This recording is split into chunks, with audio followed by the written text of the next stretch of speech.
Hello everyone, क्या हाल चाल है। स्वागत है पीडब्ल्यू में। हमारे हैकर के लिए तैयारी शुरू हो चुकी है।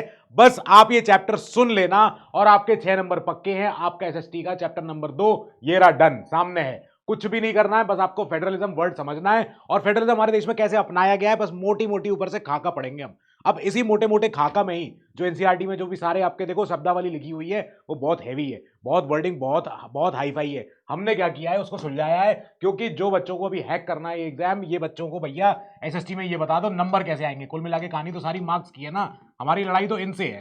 ठीक है, क्या क्यों पढ़े, पीएचडी नहीं करनी इतनी, हमें बस खाली बताओ फेडरलिज्म से होता क्या है, फेडरलिज्म होगा क्या और क्वेश्चन कैसे आएंगे, है ना, यही सारा आर्ग्यूमेंट है। चलो शुरू करते हैं। फेडरलिज्म वर्ड पहले समझ लो। फेडरलिज्म वर्ड क्या है, ये वर्ड आया है एक लैटिन वर्ड से जिसका नाम था, ओरिजिनल नाम था फोडस। ये सब पढ़ने की बात नहीं है, ये सब आपको लिखना भी नहीं है, मतलब आपको आपको एग्जांपल बता रहा हूं। फोडस का मतलब होता है अग्रीमेंट, कि साथ में आके दो लोग मिलजुल रहे हैं और डील कर रहे हैं कोई सी भी। तो वहीं से फेडरलिज्म वर्ड का जिक्र शुरू हो गया। अब हमारे देश में जब हम फेडरलिज्म पढ़ने निकले, हमने कहा हमारे यहाँ कैसा है और पहले बाहरों का कैसा है पहले वो भी देख लें। तो जब हमने देखा पिछले चैप्टर में, हमने देखा बेल्जियम श्रीलंका, हमें कहानी समझ में आ गई। मतलब कहानी समझ में ये आई कि जो बेल्जियम है और श्रीलंका है, दोनों ने अपने यहाँ पे कुछ ना कुछ प्रॉब्लम फेस करी। वो प्रॉब्लम क्या थी कि दोनों के यहाँ पे ऐसे ऐसे लोग थे जो एक मेजोरिटी थे एक माइनॉरिटी थे, और कुछ लोग अच्छे थे, कुछ लोग ऐसे हुए थे कि अमीर हो गए, कुछ गरीब रह गए। तो इनमें चल रही थी टसल, आपस में हसल चल रही थी। अब इस हसल को सुलझाने के लिए एक कंट्री ने अच्छा एग्जाम्पल ये पूरा दिखाया, एक ने थोड़ा सा बिगाड़ दिया। अब जहां पे बिगड़ा वहां पे हो गई सिविल वॉर, वहां पे कॉन्फ्लिक्ट हो गई, वहां पे तो आग लग गई, वहां पे तो लंका में आग लगी। अब जो आग लगी लंका में, हमने कहा रुक जाओ एक मिनट, हमने कहा फेडरलिज्म हमारे यहाँ सही वाला होना चाहिए, हम करेंगे सही वाला। वो कैसा होगा? फेडरलिज्म मतलब ये होता है कि दो बड़ी सरकारें, एक सेंट्रल लेवल पर सरकार जो देश की होती है, नेशनल सरकार होती है, जो डिफेंस के काम संभालती है, जो करेंसी हमारे देश की सारी मुद्रा होती है, सिक्के रुपए, ताकि ऐसा नहीं हो हैदराबाद में अलग करेंसी चले और वेस्ट बंगाल में अलग करेंसी चले और यूपी में अलग करेंसी चले, ऐसा नहीं हो। एक देश में एक रुपया ही चलेगा। ठीक है। और कोई बड़े मुद्दा, जैसे हमारा जैसे हमारा कम्युनिकेशन, हमारे देश में जो भी हमारे तार होते हैं जिनसे हमारा क्या होता है, हमारा telegram, phone, mobile, cell tower, ये सब होते हैं, तो पूरे देश के लिए एक साथ होना चाहिए। इसके अलावा जो हमारे देश का रेलवे है वो किसी स्टेट के अधीन नहीं है, कोई यूपी की रेलवे नहीं है अपनी, ये हमेशा देश की सेंटर की इकलौती इंडियन रेलवे कहलाती है। तो हमने कहा ऐसी बड़ी चीजों को सेंटर के पास देते हैं, जो छोटे मोटे टॉपिक होंगे वो अपने स्टेटों के रहेंगे, और उनसे भी छोटे टॉपिक जो होंगे वो अपनी म्यूनिसपैलिटियों के लिए और इन सब के लिए रहेंगे। बस यही इस चैप्टर में है। ठीक है, एक बार बस कहानी सुनना शुरू करो, समझना शुरू करो, अभी समझ में आती है। कितना आसान तरीका है समझने का कि आप बस ये पिक्चर देख लो। ये क्या है सर, क्या है इसमें? इसमें तो संतरे रखे हुए हैं। तो संतरे अगर हैं, ये एक क्रेट के अंदर हैं, ये एक डब्बे के अंदर हैं, मतलब कि ये जो क्रेट है, इस क्रेट को आप ये मान लो, इसके अंदर एक ये पूरा संघ है, ये पूरा यूनियन है, ये पूरा एक साथ रखे हुए, किनको? इन सारे संतरों को। ठीक है, ये नारंगी बिल्ले हैं, ये सबके सब छोटे मोटे। अब इनका क्या हुआ है, इन संतरों में कोई मीठा ज्यादा होगा, कोई खट्टा ज्यादा होगा, किसी में बीज ज्यादा होंगे, किसी के अंदर जो है, जो इनके अंदर जो कलियां होती हैं, जो फांक होती है संतरे की, किसी में ज्यादा, किसी में कम, छोटा बड़ा कुछ ना कुछ होगा। तो हमने क्या किया, डिफरेंट डिफरेंट तरह के संतरों को एक जगह रखा है। अब इसमें हमने संतरे का जूस थोड़ी बना दिया है, सारे संतरे एक साथ अलग अलग दिख भी रहे हैं और संतरे एक ही जगह पे इकट्ठे भी हैं। तो मतलब हमें समझ में आ गया कि अच्छा कुछ चीज है जो इनको बांध रही है। मतलब हमने क्या समझा, हमने कहा फेडरलिज्म जो एक शब्द है, ये ह्यूमंस ने अपने आप बनाया है, कहीं से सोचा, कहीं नेचर में तो है नहीं, ये इधर तो होता नहीं है अंतरिक्ष अंतरिक्ष में, हमने इंसानों ने अपने लिए बनाया है। मतलब कि हमने सोचा जब हम सारे देश जितने भी हैं पूरी दुनिया भर में, इन देशों में से जो देश अच्छी डेमोक्रेसी हैं, जो देश ठीक ठाक डेमोक्रेसी थोड़े भी हैं, तो उनमें क्या होगा, उनमें फेडरलिज्म जरूर होगा। ये क्या होता है सर? ये होता है कि सेंटर वाली की पावर अलग होगी, स्टेट की पावर अलग होगी, मतलब कि पावर इज डिवाइडेड। बस इतना समझ लो। कैसे काम समझ, कौन सी पावर डिवाइड हो रही है, क्या करना है? मतलब कि जो चीजें कॉमन नेशनल इंटरेस्ट की हैं, मतलब डिफेंस हो गया, रेलवे हो गया, हमारा बड़ा बड़ा हो गया, बड़ी बड़ी चीजें जो पूरे देश के लिए एक जैसी होनी चाहिए, उनको तो हमने बोला कि तुम सेंटर, तुम बड़े भाई हो यार, तुम संभालो ये काम सारे के सारे। और जो छोटे भाई हैं, वो छोटे भाई अपने आप अपना संभाल लेंगे अपने बाद में, और उनके अंदर अपने पुलिस होगी। हर स्टेट की अपनी जो पुलिस होती है, किसी की ड्रेस अलग होती है, किसी की कुछ अलग होती है, किसी की टोपी होती है, किसी के यहाँ पे अलग तमगा होता है, कुछ ना कुछ होता है, सेपरेट सेपरेट चीजें कर दी। हमने कहा ठीक है, संभाल लेना अपने आपस में। चलो, तो ये सारे स्टेट कर रहे हैं। मतलब कि जो डे टू डे एडमिनिस्ट्रेशन होता है, जो एक रोजमर्रा की जिंदगी में आपके फादर जब सुबह जाते हैं अपनी गाड़ी लेके कहीं पे ऑफिस जा रहे हैं, या आपके बड़े भैया कहीं मोटरसाइकिल से कहीं अगर बाहर जा रहे हैं, तो अपने घर के अगर बाहर निकले वो देखेंगे यार हमारे तो कूड़ा कितना पड़ा हुआ है घर के बाहर, हमारे यहाँ देखो यहाँ पे जो सड़क है उसमें देखो गड्ढे हो रखे हैं, हमारे यहाँ देखो जो ऊपर की जो बिजली की तार है वो टूटी पड़ी हुई है। तो अब इसके लिए क्या सेंटर सरकार आएगी क्या दिल्ली से? वो तो नहीं आ पाएगी। तो हमने कहा कि नहीं, ये काम यानी स्टेट के हैं, यानी हर स्टेट का अपना अपना जिम्मेदारी होगी। अपने यहाँ रेलवे भाई अपने यहाँ ये सड़कें अच्छी बनाओ, अपने यहाँ पुलिस अच्छी बनाओ, अपने यहाँ पे जो कूड़े जो साफ सफाई है वो बढ़िया होनी चाहिए। तो हमने कहा यानी कि स्टेट सरकारों को हमने वो काम दिया जो day to day normal administration के लिए रहेगा, और जो सेंट्रल यानी नेशनल सरकार होगी हमारी, वो डील करेगी क्या बड़े बड़े मैटर। अगर हम इंडिया आज अगर अमेरिका से संबंध बनाए, हम अमेरिका से कोई डील कर ले बहुत अच्छी, और हम कहते हैं साहब इंडिया और अमेरिका पार्टनरशिप हो रही है, इंडिया क्या खरीदेगा यूएस से बहुत सारी मिसाइलें, या इंडिया जो है रशिया को बहुत सारा तेल देगा, या जो भी करेगा उल्टा सीधा सारे काम करेगा, तो मतलब कि पूरा हम सारे देश के सारे हमारे जितने भी हमारे देखो स्टेट है अंदर के, यूपी बिहार एमपी कर्नाटका, कोई अपने आप से डील नहीं कर रहा है, ये देश के लिए एक डील हो रही है जो किसी दूसरे कंट्री से हो रही है, यानी फॉरेन रिलेशन, यानी कि हमारे बड़े बड़े डिफेंस के टॉपिक, यानी चाइना से अगर लड़ाई झगड़ा करना है तो उसके लिए हमारी मिलिट्री जाएगी। यूपी के पास बिहार के पास अपनी आर्मी नहीं है, पुलिस हो सकती है जो अंदर के मैटर संभालेगी, यानी कि बाहर के लिए कोई अगर फाइट करनी है तो हम सब सारे एक साथ हैं, मतलब हम सबका कॉमन नेशनल इंटरेस्ट है उस चीज में।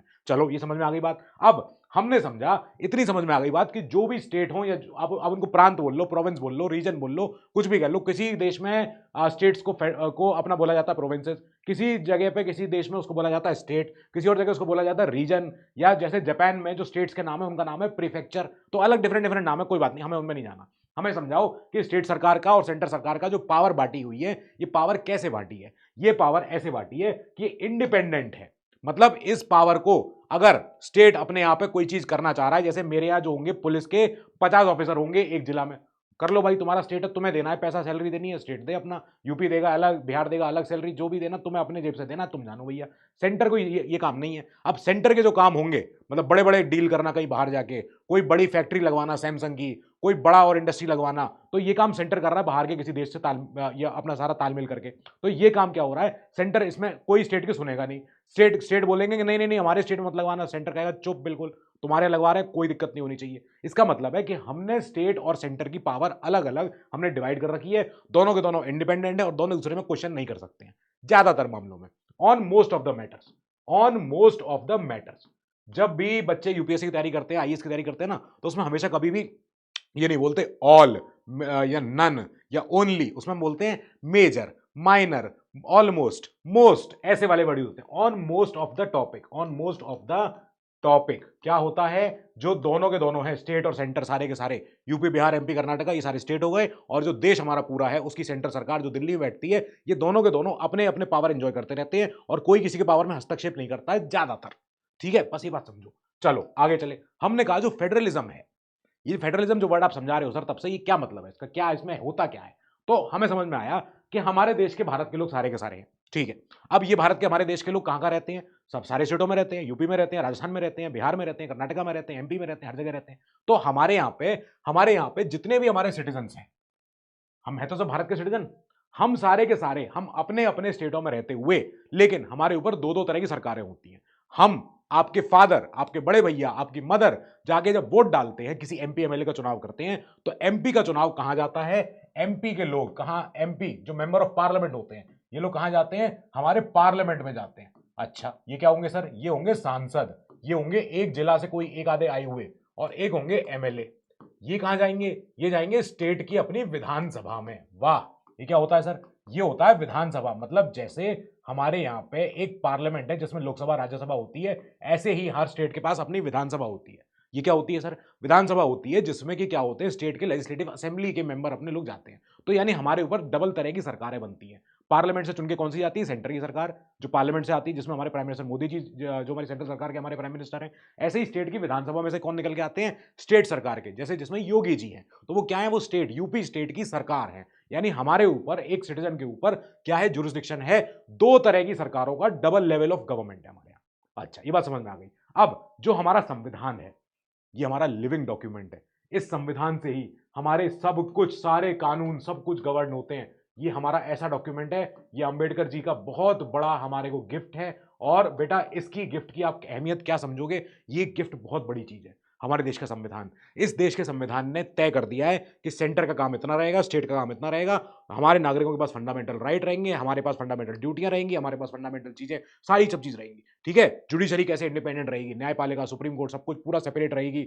कोई सरकार उसमें हस्तक्षेप नहीं कर सकती, कोई काम नहीं हो सकता उसमें, कोई इंटरवीन नहीं करेगा किसी और के में। यानी कि powers of each level, centre और स्टेट, हमने क्या किया, कॉन्स्टिट्यूशनली, संवैधानिक तरीके से हमने डिफाइन किया है, गारंटी दी है। संविधान में जो चीज लिख जाती है मतलब वो चीज अब सॉलिड है, अब वो चीज कॉन्स्टिट्यूशन में लिखी हुई है। कॉन्स्टिट्यूशन क्या है, एक लिविंग ब्रीदिंग डॉक्यूमेंट माना जाता है। इसको हम कहते हैं कि ये ऐसा डॉक्यूमेंट है जो सर्वोपरि है, जो सुप्रीम लॉ है इस देश का। इस देश का सबसे बड़ा कानून है हमारे देश का संविधान, सुप्रीम लॉ ऑफ कौन, ऑफ इंडिया। हमारे देश का सबसे बड़ा कानून, जब कोई चीज लिख दे अपने अपने अपने किताब में जब आ जाए तो मतलब कि वो सॉलिड हो चुकी है वो बात। अब इस संविधान में अगर कोई चीज लिख दी, क्या वो एकदम पत्थर की लकीर है, क्या वो बिल्कुल कभी मिट ही नहीं सकती, जो लिख दिया सो लिख दिया, वो फिक्स है क्या आजीवन के लिए? नहीं, ऐसा भी नहीं है। हमने कहा मान लो समय जब जैसा आएगा, ये तो सन 47 का लिखा हुआ संविधान है, सन 50 में लागू हुआ था, तो अगर इस संविधान में कुछ अगर चेंज करना होगा समय रहते, आगे चल के कुछ और सोसाइटी बदलाव हो जाएगा, तब अगर जैसे फ्लाइंग कार आ जाए, मान लो कुछ और चीजें नई नई आ जाएं, तो उस समय के लिए हम क्या सोचेंगे कि सेंटर उस पर जिम्मेदारी लेगा, स्टेट जिम्मेदारी लेगा, क्या होगा उस समय पे? तो हमने कहा इसमें अगर संविधान में कुछ चेंज करना होगा, अगर सेंटर और स्टेट के रिलेशंस में, सेंटर और स्टेट की पावर किसके पास कौन सी जानी चाहिए, कौन सी हटनी चाहिए, तो इसमें अगर कुछ चेंज करना होगा तो वो चेंज हो सकता है, बिल्कुल हो सकता है, चेंज इज पॉसिबल। पर जो चेंज होगा वो चेंज एकदम से एक तरफा एक साथ ही नहीं हो सकता है। चेंज इज पॉसिबल, लेकिन क्या होगा, उसमें सबकी सहमतियां चाहिए। मतलब कि अगर हम सब स्टेट मिलके, सारे यूपी बिहार एमपी कर्नाटका सब लोग मिला के, जब हम एक देश का, हम अपने देश का यूनियन बना रहे हैं, एक देश का अपना पूरा जोड़ संबंध बना रहे हैं, तो यानी स्टेट्स का उसमें कुछ कुछ उसमें हक है बोलने का। अब अगर हमारे देश के फेडरल स्ट्रक्चर में, हमारे देश के पूरे संघवाद में अगर थोड़ा बहुत चेंज करना होगा, तो हम क्या करेंगे, हम सेंट्रल और स्टेट सरकारों से सबसे बात करेंगे। हम पार्लियामेंट जब अगर चेंज करना चाहेगा तो उसको स्टेट की विधानसभाओं की मंजूरी चाहिए होगी, आधे ज्यादा स्टेट की मंजूरी चाहिए होती है खैर एग्जैक्टली। तो पर लेकिन हमें क्या, पर लेकिन समझ में क्या आया हमें, कि अगर इस संविधान में जो चीज एक बार लिख दी गई, जो चीज मान ली गई, अगर उस चीज को थोड़ा बहुत भी बदलना हो, थोड़ा बहुत ट्राई करना हो, तो हम क्या देखेंगे, हम देखेंगे उसमें सब लोगों की सहमति चाहिए। जो लोग, देखो इसमें देखो 5 में से 3 लोग अगर हाँ कह रहे हैं, मतलब मेजॉरिटी लोग हाँ कह रहे हैं, इसका मतलब है हमने सबकी सहमति ली, तब जाके हमने कोई अमेंडमेंट किया। अमेंडमेंट मतलब होता है संविधान में कुछ चेंज, कुछ भी ऑल्टरेशन, चेंज, ऑल्टरेशन।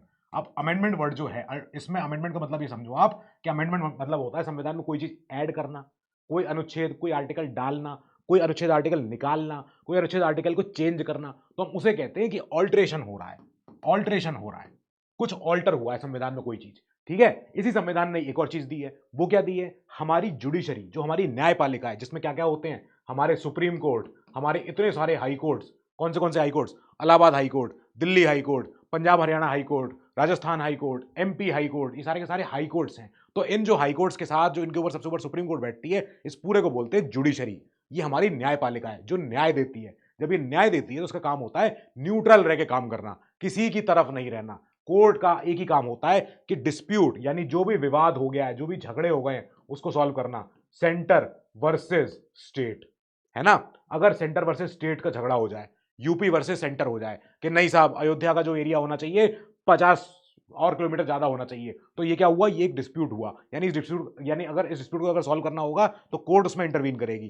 साथ ही कोर्ट क्या करेगी, कोर्ट ये भी चेक करेगी कि डिफरेंट डिफरेंट लेवल्स ऑफ सरकारों के बीच में अगर कोई पावर का आपस में अगर ट्रांसफर हो रहा है, तो ये देखना पड़ेगा कि इस पे स्टेट का हक है या सेंटर का हक है। इस मान लो कोई अगर कानून आ जाए, कानून जैसा हो कि साहब मोटर व्हीकल एक्ट है, और मोटर व्हीकल अधिनियम जो होता है, इसमें क्या है, इसमें अलाउ होती है कि मोटरसाइकिलें लेके जाना।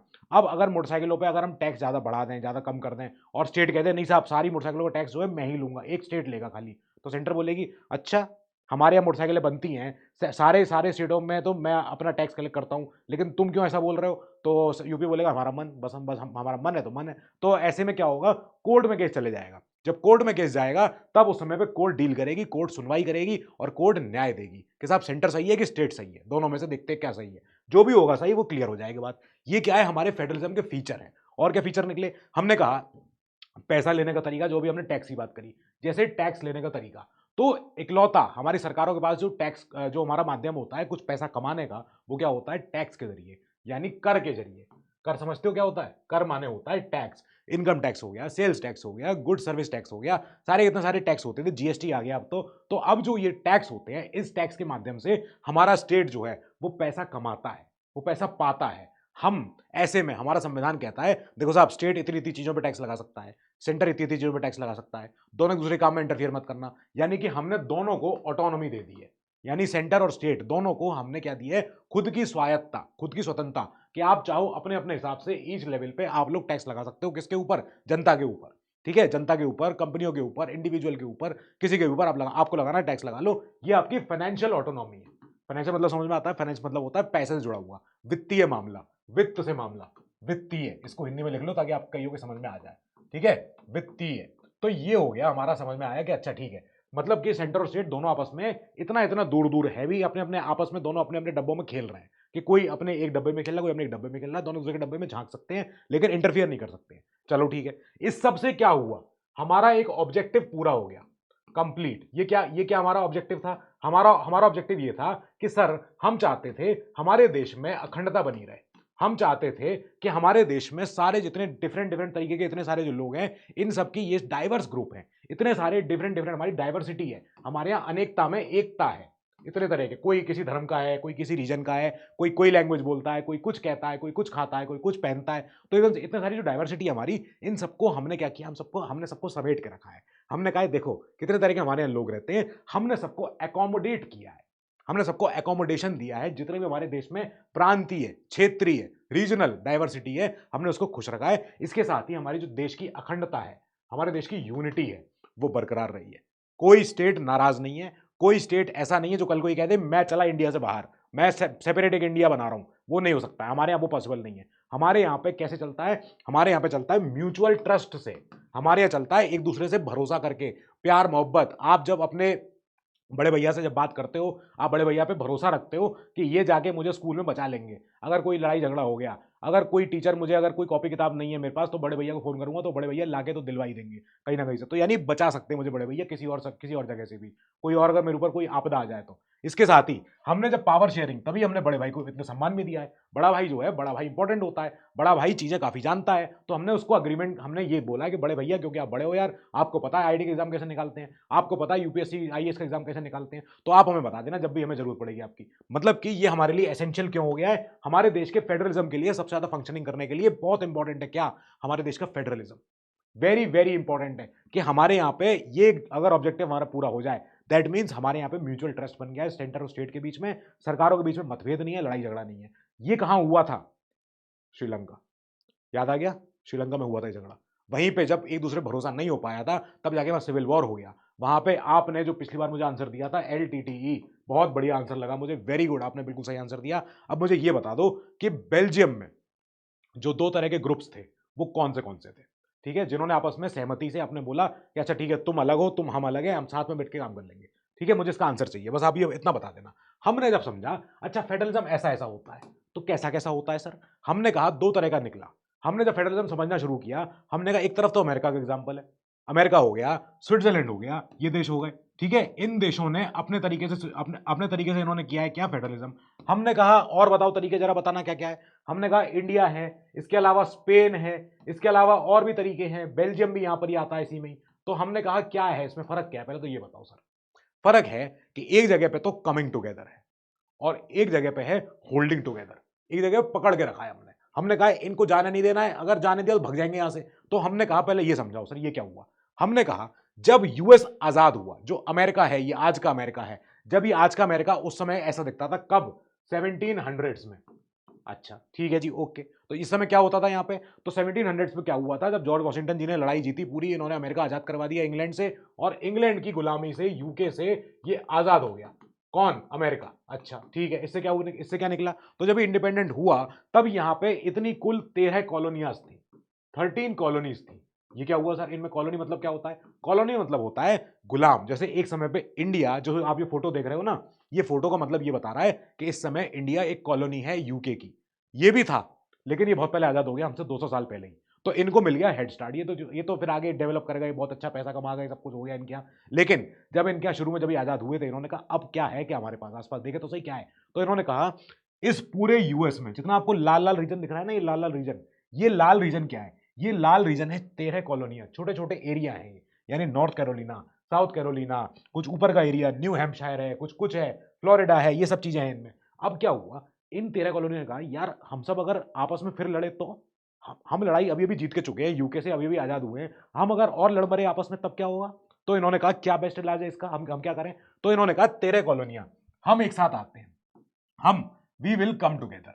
हम क्या करेंगे, हम साथ में आएंगे और हम सारे आज से खुद को बोलते हैं स्टेट, हम खुद स्टेट हैं। और हम क्या कर रहे हैं, हम बना रहे हैं, एक फॉर्म कर रहे हैं, एक क्या स्ट्रॉन्ग सेंटर, एक स्ट्रॉन्ग सेंटर। बात समझना, यहां पे ये 13 कॉलोनियां हैं, 13 ग्रुप हैं, डेलावेयर नाम है, यहाँ पे हमारा देखो वर्जीनिया नाम है, जॉर्जिया नाम है, इसके अलावा हमारा देखो मैसेच्यूसेट्स नाम है जहाँ पे एमआईटी है। तो ये सारी की सारी कॉलोनियां इकट्ठी हुई, इन्होंने कहा हम छोटे मोटे स्टेट हैं, हम छोटे मोटे अगर रह गए तो तुम बेकार है, इससे बढ़िया जरूरी क्या है, हम पूरे सारे एक साथ आ जाएं और पूरे कॉन्टिनेंट पे कब्जा कर लेते हैं। तो अच्छा कर लेंगे कब्जा, फिर क्या करेंगे हम, कब्जा करके हम बनाएंगे क्या, एक स्ट्रॉन्ग सेंटर, जिसकी कैपिटल कहाँ होगी, जिसकी कैपिटल कहाँ होगी, ये स्ट्रॉन्ग सेंटर जो यूएस का स्ट्रॉन्ग सेंटर है ये कहाँ होगी, यहाँ इस जगह सेंटर होगा यहाँ पे इसका, या कहीं और होगा इसका यार सेंटर? मुझे एग्जांपल दो, यूएस का सेंटर कहाँ होना चाहिए और कहाँ है आज की तारीख में? अगर आपने नाम बताया सही शहर का तो मैं कहूंगा हाँ बच्चे मेरे होशियार हैं। ठीक है, एक स्ट्रॉन्ग सेंटर होगा जिसकी एक कैपिटल होगी, वो कैपिटल कहीं इस जगह पे है। नाउ इसके बाद इन्होंने एक स्ट्रॉन्ग सेंटर अपने आप से बनाया, उस स्ट्रॉन्ग सेंटर को बोला कि देखो सुनो, तुम सेंटर इसी वजह से हो क्योंकि हम सब एक साथ आए थे, यानी कि यहां पे स्टेट्स के पास स्वायत्ता है, स्टेट्स यहां पे इंडिपेंडेंट है। यहां पे ऐसे ही स्विट्जरलैंड में भी हुआ था, स्विट्जरलैंड के भी कई सारे प्रोविंस ऐसे ऐसे थे जो यूरोप के बीच में एक हमारा कंट्री है स्विट्जरलैंड। तो यहाँ पे यहाँ पे इन्होंने भी सेम बात बोली थी। ये हैं वो यूके, ये हैं उस समय यूएस के लोग, ये उस समय खड़े होकर सामने आए थे कि भाई हम गवर्नर है यहाँ के, तुम गवर्नर हो वहां के। ये सारे के सारे 13 कॉलोनियों के अपने गवर्नर आए हुए, लेकिन देखो 13 तो नहीं लेकिन कम है। अब ये लोग जब साथ में आए इन्होंने कहा देखो हम अपने स्टेट के नाम पे साइन कर रहे हैं, ठीक है, यानी एक सेंटर होगा, वो स्ट्रॉन्ग सेंटर होगा। वो स्ट्रॉन्ग सेंटर कहां बैठेगा, जो कैपिटल बैठेगा, कैपिटल ही है वो। ठीक है, अब जब कैपिटल बैठेगा मतलब कि हम 13 कॉलोनी ने मिलकर हमने एक सेंटर की स्थापना करी है। ये सेंटर की जिम्मेदारी होगी डिफेंस संभालना देश का, पूरे यूनाइटेड स्टेट्स ऑफ अमेरिका के लिए इंटरनेशनल रिलेशन संभालना, पूरे यूनाइटेड स्टेट्स ऑफ अमेरिका के लिए डॉलर की स्थापना करना, करेंसी कैसी होगी, आरबीआई बैंक कहाँ बैठेगा इनका, अपना फेडरल रिजर्व बैंक जो होता है इनके यहाँ का, और इनके यहाँ सुप्रीम कोर्ट कैसी बैठेगी, इनके यहाँ और कैसी कैसी नेवी, सारी मिलिट्री, पूरी आर्मी, सब जो तुम डील करोगे, बड़ा वो सेंटर जो बड़ा भाई है। इन्होंने हम सब छोटे भाइयों ने बड़ा भाई पैदा किया है। हमारे यहाँ पे क्या होता है, हमारे यहाँ पे जो ये देख रहे हो आप, जो फोटो देखो, ये अंकल हाथ जोड़ रहे हैं, ये है कौन, ये हैदराबाद के निजाम हैं, ये हाथ जोड़ रहे हैं सरदार वल्लभ भाई पटेल के सामने। तो क्यों, क्योंकि पता जब हम आजाद हो रहे थे उस समय पे ऐसे कुछ कुछ 6 स्टेट्स थे, टोटल तो देखो 3 ही का नाम सबसे ज्यादा फेमस है, हैदराबाद, जम्मू कश्मीर और कोई और स्टेट। तो अब क्या हुआ, जूनागढ़ एक था, खैर लेकिन टोटल ऐसे 6 थे जिन्होंने शुरू में बहुत ज्यादा जद्दोजहद करी थी कि अगर इंडिया में शामिल नहीं हो तो क्या होगा। हमने कहा कैसे नहीं होगे, इधर आना जरा, यहाँ आओ तुम्हें अभी बताते हैं। तो ऐसे कुछ 6 स्टेट थे, जम्मू कश्मीर भी था उसमें, हैदराबाद था। तो हैदराबाद के निजाम आखिरी में हाथ जोड़ रहे हैं कि मालिक गलती हो गई, बहुत बड़ी मिस्टेक हो गई, हमसे भारी हो गया, ब्लेंडर हो गया, हमसे दोबारा नहीं होगा। अब इसका मतलब क्या हुआ, यानी कि हमने क्या किया, एक स्ट्रॉन्ग सेंटर ऑलरेडी पहले था, उसने सारे सारे स्टेट्स को लपेटा कि अब सारे के सारे यही रहना, कोई बाहर मत जाना और कोई उल्टी सीधी बात मत करना जब तक हम नहीं गए। यानी कि आपको ये जो इंडिया दिख रहा है ना, ये इंडिया 550 552 प्लस ऐसे प्रोविंस थे, ऐसे प्रिंसली स्टेट थे जिसमें इंडिया बिखर रहा था। नेहरू जी को उस समय जो देश मिला था वो देश ऑलमोस्ट बिखरने के कगार पे था, लेकिन सरदार वल्लभ भाई पटेल हमारे होम मिनिस्टर, इन्होंने सबने क्या किया, इन्होंने सबने सारे को एक पूरे पूरे ग्रुप को पूरे इन्होंने यूनियन बनाया, पूरे सबको, ये 550 जितने हैं सबको पकड़ के, ए तुम ज्योग्राफी के हमारे अंदर आते हो, तुम हमारे बीच में रहते हो, यहाँ हैदराबाद ये है, कहाँ भाग जाओगे यहाँ से, तुम कहाँ जाओगे, ऊपर इंडिया है, नीचे इंडिया है, साउथ इधर इंडिया है, कहाँ जाओगे बेटा, और तुम कह रहे हो अलग देश घोषित कर रहे हो तुम अपने आप को, हैदराबाद इतने बड़े हो गए हो तुम। तो उन्होंने कहा अच्छा गलती हो गई मालिक, बहुत बड़ी मिस्टेक हो गई, अब नहीं होगी, दोबारा नहीं होगी, सॉरी सॉरी सॉरी। ठीक है, ये हुआ, मतलब कि इंडिया में एक स्ट्रॉन्ग सेंटर पहले पैदा हुआ, बड़ा भाई हुआ, उस बड़े भाई ने सारे छोटे भाइयों को बोला कि यहीं रहना है, जाना नहीं है कहीं भी, बस इतना समझ में आ गया। तो मतलब हमारे समझ में आ गया कि 2 तरह के फेडरलिज्म होता है, एक होता है कमिंग टुगेदर, एक होता है होल्डिंग टुगेदर, कि हमने होल्ड करके रखा है कि कोई जाएगा नहीं। ऐसे ही करके हमने समझा कि अच्छा ये फेडरलिज्म तो हमारे यहाँ है, लेकिन हमारे फेडरलिज्म इंडिया में जो है वो कैसे बना, आज की तारीख में कैसा दिखता है, अब ये तो बताओ सर। हमारे यहाँ जो आज दिखता है, इतने सारे लोग दिख रहे हैं जो खड़े हुए हैं, ये लोग क्या कर रहे हैं, ये लोग एक देश के नक्शे को पकड़े हुए हैं। अच्छा ठीक है चलो, तो नक्शे को पकड़े मतलब क्या है कि ये उस देश की पॉलिटी देख रहे हैं, उस देश की सिविक्स देख रहे हैं, उस देश की गवर्नमेंट देख रहे हैं। तो गवर्नमेंट समझ में आई कि अच्छा ठीक है सर, ओके। कैसी गवर्नमेंट होती है? जब संविधान रचा गया था सन 47 में, सन 50 में जब लागू हुआ, उस समय पे हमारे यहाँ पे 3 लेवल नहीं था, उस समय पे था ओनली 2 लेवल, ओनली 2 लेवल। अच्छा ये समझाओ पहले क्या होता है 2 लेवल इन 1950। मतलब क्या है इसका मतलब? ये है कि उस समय सेंटर और स्टेट, हमने कहा हम ये थर्ड वाला जो लोकल सरकार ये वाला भैया हमें समझ में नहीं आ रहा है, पता नहीं जब होगा तब होगा, देख लेंगे, हमें नहीं मालूम। हमें अभी खाली बड़े बड़े टॉपिक पता है, क्या यूनियन लिस्ट और स्टेट लिस्ट। ये हमारे संविधान के अंदर हमने शेड्यूल में ही, संविधान में ही लिख रखी है, रिटन पावर है ये, कि कौन सी पावर सेंटर के पास होगी, कौन सी पावर किसके पास होगी, स्टेट के पास होगी। मतलब कि यूनियन लिस्ट एक ऐसी यूनियन लिस्ट होगी जिसमें खाली और खाली बड़े बड़े टॉपिक होंगे जो होंगे नेशनल इंपॉर्टेंस के, हमारे राष्ट्रीय इंपॉर्टेंस के टॉपिक हैं वो। जैसे क्या? डिफेंस, फॉरेन अफेयर्स, फिर करेंसी हो गई हमारी देश की, फिर इसके अलावा रेलवे हो गया हमारा। तो ये सारे के टॉपिक क्या हैं, ये सब क्या है, ये बता रहे हैं जो देश के लिए बहुत इंपॉर्टेंट है। फिर इसके बाद चलेंगे आगे हम, आगे क्या है हमारे यहाँ? पुलिस है, एग्रीकल्चर है। ये हर स्टेट के लिए अपना अपना जब छोड़ दिया कि तुम अपने आप देख लेना इसको, तुम्हारे स्टेट के अंदर का एरिया है ये, तुम्हारे यहाँ पुलिस लॉ एंड ऑर्डर कैसा होगा, तुम्हारे एग्रीकल्चर, तुम्हारे किसानी कैसे होगी, कितने तुम अपने किसानों को क्या लोन दे रहे हो, क्या कर रहे हो, तुम जानना, तुम बताना। फिर कुछ टॉपिक ऐसे हैं जैसे एजुकेशन, जैसे फॉरेस्ट। तो ये क्या है? एजुकेशन के ऊपर देश में पॉलिसी कैसी हो, जो भाई इस समय आपकी न्यू एजुकेशन पॉलिसी आ रखी है। मतलब कि ये आ गई कॉन्करेंट लिस्ट में। कॉन्करेंट मतलब होती है कि इस पे दोनों लोग मिलके, सेंटर प्लस स्टेट, सेंटर सरकार भी और स्टेट सरकार भी, दोनों के दोनों कानून बनाएंगे और दोनों के दोनों कानून तालमेल में चलेंगे। अगर स्टेट बिदकने लगा तो सेंटर पकड़ लेगा कि ए मैं बता रहा हूं, मैं जो कह रहा हूं वही होगा। मतलब कॉन्करेंट मतलब होता है दोनों की कॉन्करेंस से, दोनों के सहमति से, दोनों के मर्जी से कानून बन सकता है। अगर हमने एजुकेशन स्टेट्स के हाथ में पकड़ा दी, जैसे हमने एग्रीकल्चर और पुलिस दे रखा है, तो हो सकता है एक स्टेट में, केरला के स्टेट में बच्चे ज्यादा पढ़ने के लिए जाए और हमारे बिहार के, यूपी के, एमपी के जो हमारे स्टेट के बच्चे हैं कोई रह गए पीछे। तो हमने क्या करा, हमने बोला एजुकेशन ऐसा होगा जो पूरे देश में यूनिफॉर्म हो, बराबर हो। सब जगह 8वीं क्लास के बच्चे को, 10वीं क्लास के बच्चे को इतनी साइंस आनी चाहिए, इतनी इंग्लिश आनी चाहिए, इतनी कोई वर्नाकुलर लैंग्वेज आनी चाहिए, इतनी कोई हमारी ये, इतना कोई हमारा एसएसटी का सब्जेक्ट आना चाहिए। तो ये सारे सब्जेक्ट आने चाहिए। हमने कहा देश भर में सारे जो हमारे बच्चे बड़े हो रहे हैं, इन सबका एक तरीके से इनको एजुकेशन मिले, ताकि आगे चल के आईआईटी का, अपना देखो नीट का एग्जाम देंगे सब लोग, तो एक एक बराबर की एजुकेशन सबको मिलनी चाहिए हर लेवल पे।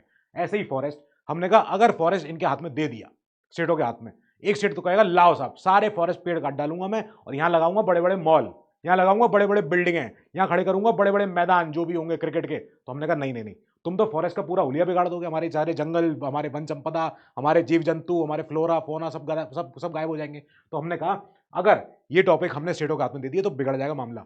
फिर हमने कहा अगर जहां लड़ाई हुई, जहां पे एजुकेशन के मामले में कोई स्टेट बिदका, कोई स्टेट का अगर मैटर बिगड़ा, कोई कॉन्फ्लिक्ट हुआ, तो किसकी चलेगी? सेंटर की चलेगी, यूनियन की चलेगी। यूनियन मतलब भाई यूनियन का मतलब यहाँ पे क्या है? सेंटर का, इसका मतलब है सेंटर, सेंटर ही जो बोलेगा वही होगा फाइनल।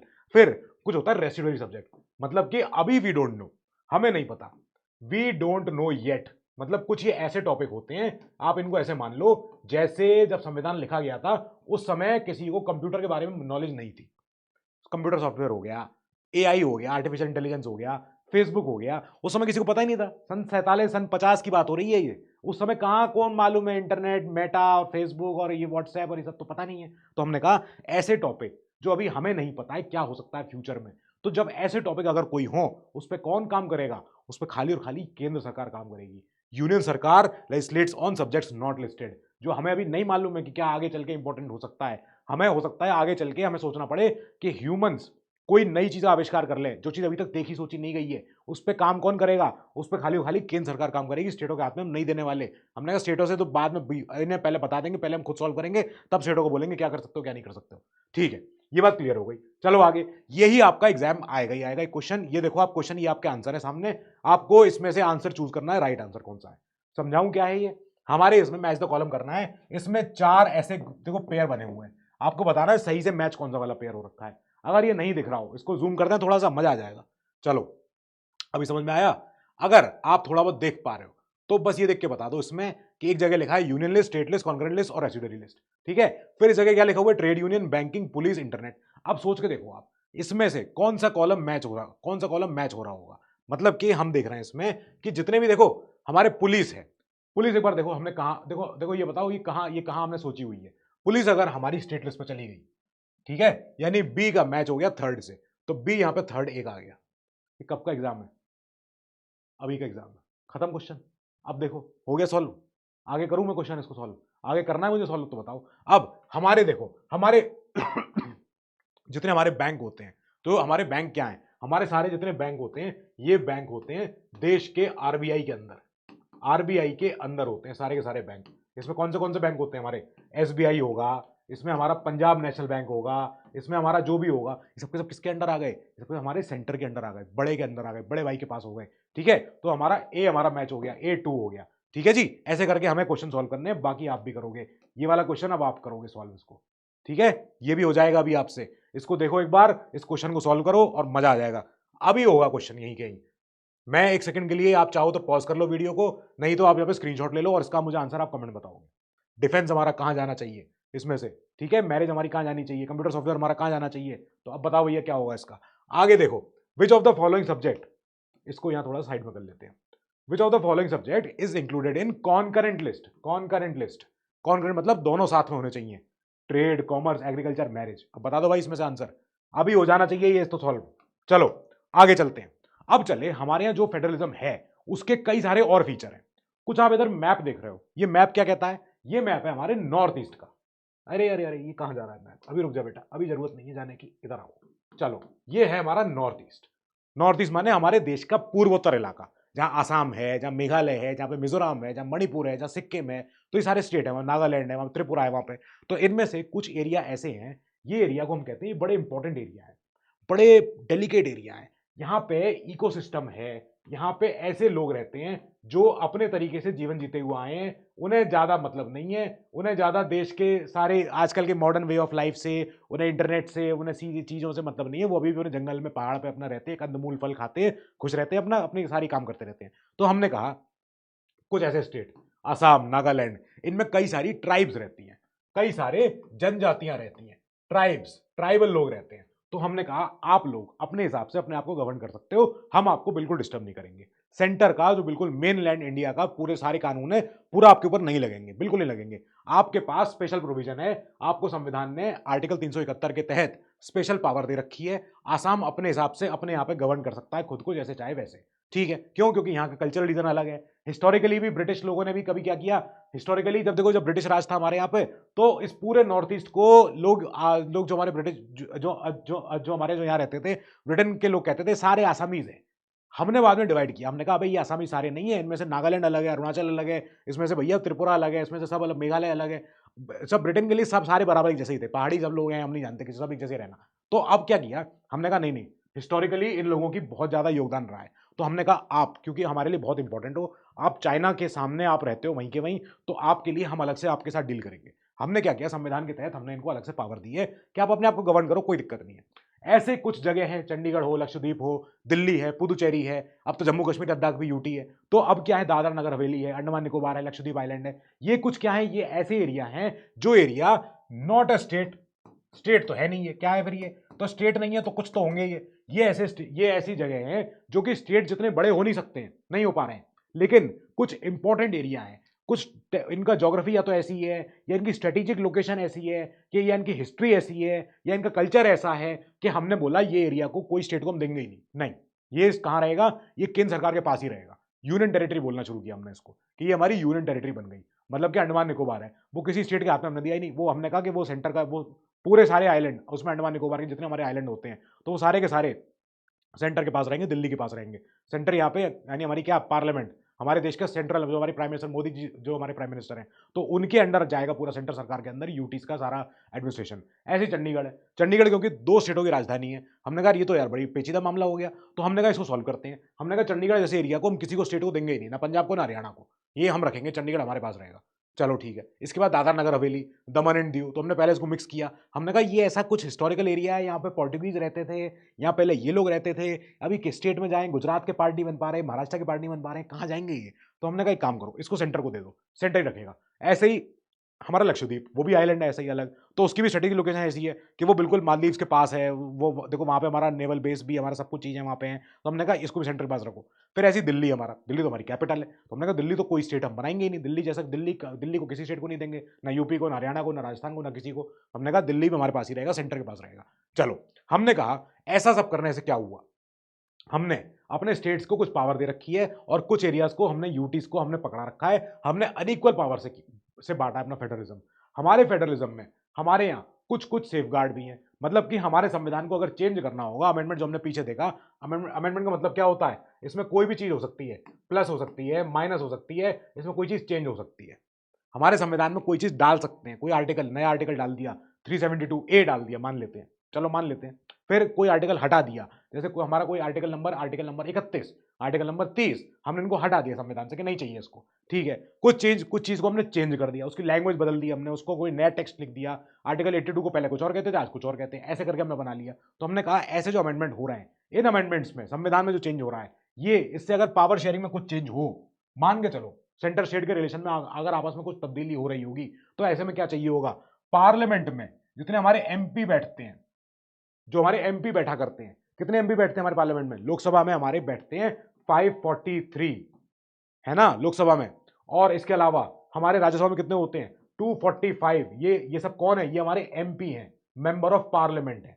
तो हमने कहा इतने लोग जब बैठते हैं तो 543 का 2/3 मेजोरिटी, 2/3 इंटू 2 डिवाइड बाई 3, ऐसे ही इसमें भी इंटू 2 डिवाइड बाई 3, ऐसे करके हमें इतने सारे लोग चाहिए जो खड़े होकर हाँ बोल रहे हो कि हाँ संविधान में चेंज कर दो, चेंज कर दो। अगर ये पॉसिबल हो भी गया, उसके बाद भी स्टेट की जो विधानसभाएं होती हैं, उनमें से आधे से ज्यादा से हमें क्या चाहिए, रेटिफिकेशन। ये क्या होता है रेटिफिकेशन, मतलब होता है, रेटिफिकेशन मतलब होता है वैलिड करार करना, वैलिड कहना कि हाँ ठीक है, कोई दिक्कत नहीं है, कर दो आप चेंज। यानी कि अगर संविधान में चेंज करना भी है तो अकेला सेंटर नहीं कर सकता है, कुछ चीजों में क्या होगा, स्टेट्स का भी योगदान चाहिए होगा। ये जो हमारे 31 स्टेट है, हमारे यूपी, बिहार, एमपी, कर्नाटक, सारे स्टेट्स, इन सब के पास जाएगा मैटर, और इनमें से भी आधे ज्यादा स्टेट खड़े होकर बोले कि हाँ सर सेंटर हम आपके साथ है, डन, ओके, चेंज कर दो। साथ में हम देखेंगे जुडिशरी का रोल, तब जाके समझ में आया कि हाँ हमारे अगर संविधान में कुछ भी अगर छेड़खानी हो रही होगी, कोई पावर शेयरिंग के ऊपर कोई मैटर अगर फंस गया होगा, कोई एमपी और हमारे सेंटर के बीच में, या एमपी और यूपी के बीच में कुछ भी अगर चीज में अगर दिक्कत हो रही होगी, तो कौन सॉल्व करेगा, कोर्ट सॉल्व करेगी, जुडिशरी सॉल्व करेगी, हमारी न्यायपालिका सॉल्व करेगी। और हमारे संविधान का पालन हो रहा है कि नहीं, एडियरेंस मतलब होता है पालन करना, एडियर मतलब करना होता है कि हाँ आपको जो रूल बताए गए हैं उन रूल से आप चल रहे हो, we adhere to the rules of the class, है ना, कि हम अगर एडियर कर रहे हैं टू संवैधानिक प्रोविजन, तो वो चेक कौन कर रहा होगा, वो भी हमारी कोर्ट देखेगी। अगर हमारे कोई स्टेट ने, कोई सेंटर ने कोई अगर ऐसा काम कर दिया जो किसी स्टेट के लिए, जो किसी स्टेट को पसंद नहीं आया, तो स्टेट जाएगा कोर्ट के पास, ये देखो सब क्या किया इन्होंने, देखना जरा, मेरे हिस्से का काम था इन्होंने कर दिया, सेंटर ने, हमारे देखो ये तो हमें करना था, तो बाद में कोर्ट बोलेगी नहीं ये बात सेंटर की थी, सेंटर कर रहा है, वो अपने कानून में रह के कर रहा है, कोई दिक्कत नहीं है। ऐसे ही हमने कहा फाइनेंशियल ऑटोनॉमी दे रहे हैं किसको, टैक्स कलेक्ट करने की, स्टेट्स को, सेंटर को, दोनों को अपनी अलग अलग। मतलब कि एक जब आप गाड़ी लेते हो, एक अगर आप कोई स्कूटी लेते हो, मोटरसाइकिल लेते हो, तो उस पर आप क्या देते हो, उस पर आप सेंटर, उस पे देखो सेंटर भी टैक्स कमाता है ना, उस पर स्टेट भी टैक्स कमाता है। ऐसे ही जब आप पेट्रोल भराने जाते हो, पेट्रोल पंप पे, तो पेट्रोल पंप पे क्या होता है, पेट्रोल पंप पे जो आपके साथ टैक्स भी होता है, टैक्स होता है, वो भी सेंट्रल प्लस स्टेट दोनों तरह के टैक्स होते हैं। तो यानी सेंटर भी पैसा कमा रहा है, स्टेट भी पैसा कमा रहे हैं, union and state both they can levy the taxes. Levy मतलब होता है टैक्स लगाना, टैक्स लगा सकती है टू मैनेज क्या, टू मैनेज द रिस्पॉन्सिबिलिटी। जब इतनी सड़कें बननी है, अस्पताल बनने हैं, सारे ऑफिस बनने हैं, सारे अपने सारे डिपार्टमेंट ऑफिस सब चीजें बनेंगी, तो उसके लिए खर्चा आएगा, वो खर्चा कहां से पूरा होगा, वो खर्चा टैक्सों से पूरा होगा। तो टैक्स इसलिए लिया जाता है ताकि सरकार बाद में उस पैसे को लगा सके, खर्चा कर सके। ठीक है, ओके, बात समझ में आ गई, क्लियर है एकदम आर्ग्यूमेंट, कोई दिक्कत तो नहीं आ रही, दिक्कत आ रही हो कमेंट में बताओ आंसर कि भाई ये प्रॉब्लम आ रही है सर, समझ में नहीं आया। नाउ फिर हमारे इंडिया में आता कैसे, कैसे दिखाई देता है, होता हुआ कैसे दिखता है। आप ये देखो सर, इतनी सारी कुछ समझ में नहीं आया, हमें लोग तो दिख रहे हैं खड़े हुए सारे के सारे, हमें हमारा देश का मैप दिख रहा है। ये मैप में क्या है, ये मैप में है हमारी लैंग्वेज, हमारी भाषा है, जो आपने सुनी होगी कि एक हमारे 5 कोस पे बदले वाणी, 12 कोस पे बदले पानी। मतलब क्या है कि हमारे देश में इतनी सारी भाषाएं बोली जाती हैं, इन भाषाओं में सोचो जरा से, आप आगे चलोगे, आप अगर यूपी में हो, आप अगर यूपी में, अगर आप कानपुर में खड़े हो, कानपुर से चलो जरा आप इटावा की तरफ, इटावा से आगे चलो आप आगरा की तरफ, आगरा से आगे चलो राजस्थान में अपने जो जो हमारा भरतपुर है, अब ये पड़ता है, फतेहपुर सीकरी पड़ता है, जयपुर पड़ता है, ऊपर आ जाओ हरियाणा में, फिर आ जाओ पंजाब में, फिर जम्मू कश्मीर में आ जाओ, तो कितनी भाषाएं हो गई हमारे यहाँ, इतनी तरह के हमारे लिंग्विस्टिक स्टेट है हमारे यहाँ, इतने तरह के हमारे लिंग्विस्टिक मतलब होता है यहाँ पे लैंग्वेज, ऑफ लैंग्वेज, है ना, ऑफ लैंग्वेज। तो अब क्या हुआ, हमने देखा हमारे यहाँ पे काफी सारी चीजें हो गई हैं, हमारे यहाँ लोग इतने सारे हो गए, इन लोगों को अपनी अपनी पार्टियां पसंद आती हैं सब लोगों को। यानी कि हमारा फेडरलिज्म सक्सीड कैसे हुआ है, जब हमारे यहाँ डेमोक्रेटिक पॉलिटिक्स आने लग गई, मतलब कि हमारे यहाँ पे गणतांत्रिक, लोकतांत्रिक हमारे यहाँ लोग आने लग गए, जो कि क्या करते हैं, जो चुनाव में खड़े होते हैं, जीतते हैं, अपने लोगों की बातें जाके करते हैं पार्लियामेंट के सामने, एमपीज के सामने, जो हमारी सरकार बनाते हैं। मतलब कि हमारा फेडरलिज्म कब बेस्ट चला, कब माना गया परफेक्ट चल रहा है, जब हमारे यहाँ इंडिया में चुनाव कायदे से हुए जो अब तक होते आए, और हमारी डेमोक्रेटिक पॉलिटिक्स हमारी बेस्ट हो गई, परफेक्ट हो गई। हमारे यहाँ फेडरलिज्म की स्पिरिट बरकरार रह गई। हमारे यहाँ पे लोगों की इतनी तरह की डाइवर्सिटी है, इतनी तरह की वाणियां है, इतनी तरह का खान पान है, रहन सहन है, जो भी है, हमने सबको यूनिटी में बांध के रखा। हमने सबको बोला सब एक साथ रहेंगे, जैसा भी है अनेकता में एकता है हमारे यहाँ पे। हमारे यहाँ पे कई सारे स्टेट हैं जो शुरू में कह रहे थे हम तो भाई ब्रिटिश काल में तो एक साथ रहते थे, लेकिन गुजरात और महाराष्ट्र, हम दोनों को बॉम्बे स्टेट बोला जाता था, पर हम दोनों अलग अलग है, अलग अलग, हमको चेंज करो, हम साथ में नहीं रहेंगे। तो गुजरात गुजराती बोलते हैं वहाँ पे, और हमारे इसमें जो बॉम्बे स्टेट में जो महाराष्ट्र वाले रीजन है उसमें सब लोग मराठी बोलते हैं। हमने कहा हम क्यों रहे साथ में, हम अलग अलग रहेंगे। यानी कि हमारे यहाँ स्टेट्स 47 के बाद से क्या हुआ, हमारे यहाँ पे वर रीऑर्गेनाइज्ड, स्टेट्स को बांटा गया अलग से। जैसे हमारा बॉम्बे स्टेट था, तो बॉम्बे स्टेट को हमने किस में हमने देखा टूटता हुआ, महाराष्ट्र में प्लस गुजरात में। सही है, महाराष्ट्र में प्लस गुजरात में, ऐसे देखा हमने। ओके, ऐसे ही हमारा आंध्र प्रदेश, ये किसका पार्ट था, ये पहले पार्ट था मद्रास स्टेट का। मद्रास स्टेट का आजाद नहीं हुए, आजाद हुए 47 में, सन 56 में तो आपस में लड़ मरे। कैसे, जो इतना बड़ा नीचे का रीजन था, ये था हमारा पूरा महाराष्ट्र, सॉरी ये था हमारा, सॉरी ये था हमारा मद्रास स्टेट, इतना बड़ा हमारा मद्रास प्रोविंस था। अब हमने कहा ये जो मद्रास हमारा प्रोविंस है, इसमें नीचे तमिलनाडु है, जो लोग तमिल बोलते हैं, ऊपर रहते हैं कौन, तेलुगु वाले। तो ये तेलुगु वालों ने कहा हम मद्रासियों के साथ नहीं रहेंगे, हम तेलुगु बोलते हैं, हमें डिफरेंट, हमें हमारा पूरा स्टेट अलग चाहिए। हमने सेंटर ने कहा ले लो भैया, कितना ऐसा बड़ा काम है कि नहीं, हम तुम जल्दी दो, नहीं तो फिर देखो अनशन पे जा रहे हैं, भूख हड़ताल पे जा रहे हैं। तो आपको पता नहीं होगा, लेकिन एक आंध्र प्रदेश के लिए बहुत बड़ी फाइट हुई थी, और उसमें पोट्टी श्रीरामुलु नाम था एक बहुत बड़े स्वतंत्रता सेनानी का। उन्होंने आज़ादी के बाद उन्होंने पूरी लड़ाई लड़ी अपने आंध्र प्रदेश के लिए। उन्होंने कहा तेलुगु बोलने वालों के लिए मुझे सेपरेट स्टेट चाहिए। वो बैठ गए भूख हड़ताल पे, भूख हड़ताल बैठने के बाद उनकी वहाँ डेथ हो गई। फिर उसके बाद सेंटर को बहुत जल्दी बनाना पड़ा, क्या आंध्र प्रदेश बनना, उन्हें लगा सेंटर को कि ये तो बवाल होने वाला है। तो उन्होंने कहा शांत करते हैं, एक काम करते हैं, मद्रास को अलग कर देते हैं आंध्र प्रदेश से। और अब निकला पहला हमारा आंध्र प्रदेश, जो कि क्या बना, लैंग्वेज के आधार पे, भाषा के आधार पे पहला स्टेट जो तैयार हुआ फ्रॉम मद्रास स्टेट से। अब मद्रास का नाम बाद में चेंज कर तमिलनाडु रख लिया नाम, कोई बात नहीं, ठीक है चलो। हमारे यहाँ और भी कई स्टेट निकले, नागालैंड हो गया, उत्तराखंड हो गया, झारखंड हो गया, ये स्टेट अभी हाल में पैदा हुए। उत्तराखंड तो अभी आया है, झारखंड और भी आया है, फिर आया तेलंगाना भी हो गया, तेलंगाना आंध्र से भी बाहर निकल गया। तो हमने कहा ये क्यों बने, क्योंकि इनका कल्चरल, इनका रीजन था अपना अलग अलग, किसी का एथनिक रहने का तरीका अलग अलग था, किसी जोग्राफिकल एरिया भाई किसी का अलग अलग था। अब जैसे यूपी का एक हिस्सा है ऊपर का, नॉर्थ का हिस्सा, तो जो उत्तराखंड से लगता है, तो उत्तराखंड के जो लोग ऑलरेडी रहते थे वो कहते थे हम हैं देवभूमि, हम हैं पहाड़ों के, हम उत्तराखंड, हम यहाँ रहते आए हैं, हम यूपी के एरिया के नहीं हैं, हमें यूपी से अलग करो, हम रहेंगे अलग। क्यों, क्योंकि वहाँ एथनिक लोग अलग हैं। वहाँ आप एथनिक मतलब समझते हो क्या होता है, एथनिसिटी, मतलब कि आप कैसे, एथनिसिटी, एथनिसिटी ये कि आप कौन सी नस्ल के हो, आप कौन से आप कौन सी रेस के हो, उसको हम बोलते हैं कि आपके एथनिक जीन्स अलग हैं from the rest of the people. ठीक है, समझ में आई बात, चलो ओके। कुछ कल्चरल रीजन हो सकते हैं, भाई बिहार झारखंडियों में आपस में कुछ ना कुछ होता रहता था कि तुम बिहारी हो हम झारखंडी हैं, तुम झारखंडी हो हम बिहारी हैं, जो भी है। तो हमने कहा अच्छा कर देते हैं, अलग अलग करते हैं, कोई बात नहीं, लड़ाई झगड़ा नहीं होना चाहिए, सारे स्टेट आपस में रहे, मिलजुल करें, वो ज्यादा इंपॉर्टेंट है। मतलब कि शुरू में तो जो लड़ाई हुई थी, शुरू यहां से, ये लड़ाई बाद में देखो जोग्राफिकल रीजन से, कल्चरल रीजन से होने लग गई। शुरू में तो हमारे देश के लीडर्स को लगा, सेंटर के लीडर्स को लगा कि ये क्या हो रहा है यार, अभी तो देश हमारा आजाद हुआ है, अभी तो हम जाके खड़े हुए हैं, सन 47 अभी अभी होके चुका है, और हम देख रहे हैं यहाँ स्टेट आपस में खुशी नहीं है, क्या क्या चाह रहे हैं लोग यार। और कल को हमारा कोई स्टेट यहाँ का नॉर्थ ईस्ट का बोल दे तो कि मैं चला चाइना के साथ, तब क्या होगा। तो हमने कहा इसको सॉल्व करना, लेकिन बहुत ध्यान से, बहुत डेलिकेटली, बहुत धीमे से। हमने कहा कोई भी बॉर्डर का स्टेट होगा, पहली बात तो अगर वो बोला कि हम सेपरेट हो रहे हैं, हम बिल्कुल सर घुमा देंगे उनका, एकदम मुंडी उनकी उल्टी कर देंगे। और दूसरी बात, कोई अगर स्टेट को अगर कोई बात कहनी है कि हमको अलग करो, हमको इधर करो, हमको उधर करो, हम सुनेंगे और हम डिसाइड करेंगे, सेंटर डिसाइड करेगा।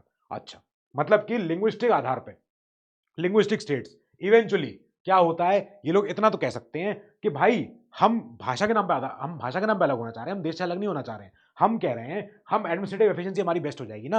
आप मद्रास के पूरे प्रोविंस में तेलुगु लोगों को क्यों गवर्न कर रहे हो, जब मद्रास में तमिलनाडु बोलने वाले लोग जो हमारे तमिल बोलते हैं, तेलुगु बोलते हैं, तो तेलुगु वालों के लिए अपना अलग सरकार हो, अपना अलग स्टेट हो, अपना अलग विधानसभा हो, अपनी अलग रायलसीमा हो, हैदराबाद उनको पूरा रीजन अलग है उनका, तो उन्हें अलग रखो आप। हम इसलिए तो अलग होने को कह रहे हैं, हम ये थोड़ी कह रहे हैं कि देश से हम अखंडता बिल्कुल खत्म कर देंगे, हम देश की यूनिटी नहीं अपनी रहने देंगे, हम ऐसा नहीं रहने दे रहे हैं। हम खाली इतना कह रहे हैं कि हमारे यहाँ एफिशिएंसी बढ़ जाएगी प्रशासनिक तौर पे। जो आईएएस अफसर होगा, जो आईपीएस अफसर होगा, वो तेलुगु बोलने वाला हो तो कितना अच्छा है, क्योंकि इस रीजन में तेलुगु बोली जाती है, इस रीजन में तमिल बोली जाती है, दोनों के अपने अपने भाषा के नाम पे हो जाओ, क्या दिक्कत है? ये तो बेस्ट ही है ना, इसमें क्या दिक्कत है? हमारे यहाँ पे लैंग्वेज पॉलिसी के हिसाब से हमने कहा ये बवाल अभी नहीं थमने वाला। हमारे यहाँ इतनी 1300 प्लस तो हमारी भाषाएं हैं, लेकिन हमारे संविधान ने कहा इतनी भाषाओं को मैं नहीं समझ पाऊंगा। मैं खाली और खाली कुल 22 भाषाएं जानता हूं आज के समय में।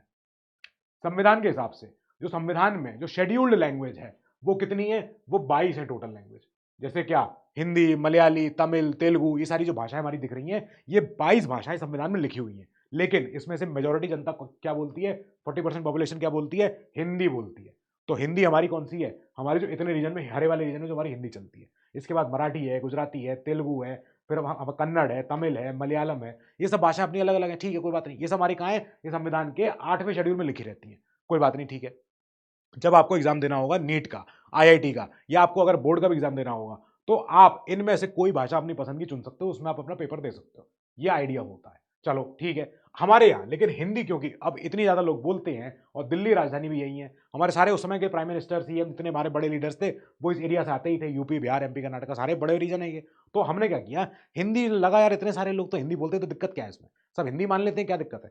साउथ ने कहा अरे कैसे, इधर आओ जरा, कौन बोल रहा है हिंदी, जरा हमें बताना।